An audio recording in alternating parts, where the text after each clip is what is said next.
Hi everyone, welcome back to another episode. This week is a great tiramisu recipe. The one we're making today is alcohol free, but you can of course make it alcoholic if you like. It's all a matter of preference. All the details are available as always in our website. Check out the description to know where to go. So this is a rather quick recipe. There's no baking whatsoever. The most work you have to do is prepare the cream, and the rest is really simple and quick to do. For the cream then, we'll start off by placing 750 grams of cream, 3 tablespoons of icing sugar and 1 teaspoon of vanilla extract in a large bowl. With an electric mixer, we are mixing until it's well combined and thick. You really want these ingredients to be cold and not room temperature.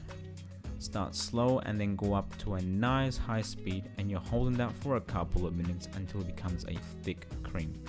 Once we have our cream thickened, we'll add 250 grams of mascarpone and 400 grams of Dulce de Leche. Starting slow and then going to a medium speed with the electric mixer, we'll get everything nicely combined and our cream is done. Just set it aside for the time being, and we'll start placing our coffee soaked sponge fingers in our tray.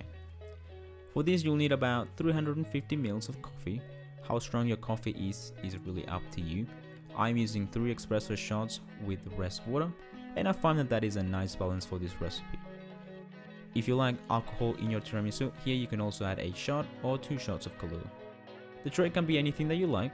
You can use a bowl, a cake tin with a quick release, or a deep tray like this can also work.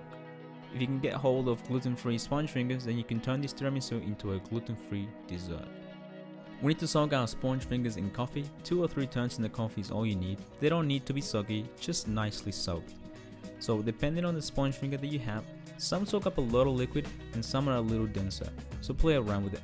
Don't worry about using all of the liquid. It is possible to have some coffee left, and that's fine. Cover 1 layer of the tray with sponge fingers. Cover as much area as possible. You may need to do some cuts to get everything to fit depending on the tray that you're using.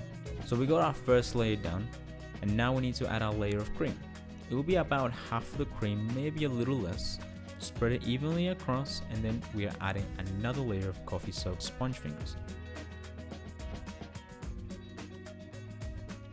Before we add the rest of the cream, I like to add stripes of Dulce de Leche, which just helps add more flavor to the tiramisu. Lastly, add the rest of the cream and even it out.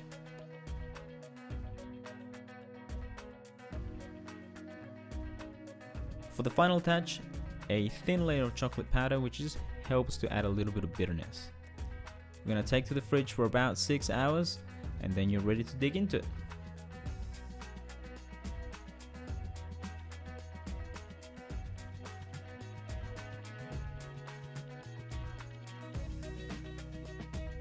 Now here we are a whole day later, and we're going to give it a taste like we always do.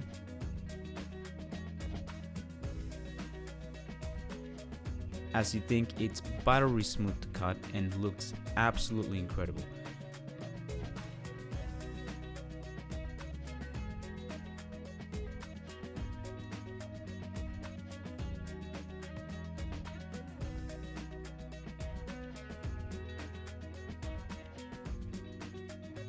I will finish it off with a little bit more dulce de leche on top. Don't worry, it won't be too sweet, I can guarantee you that.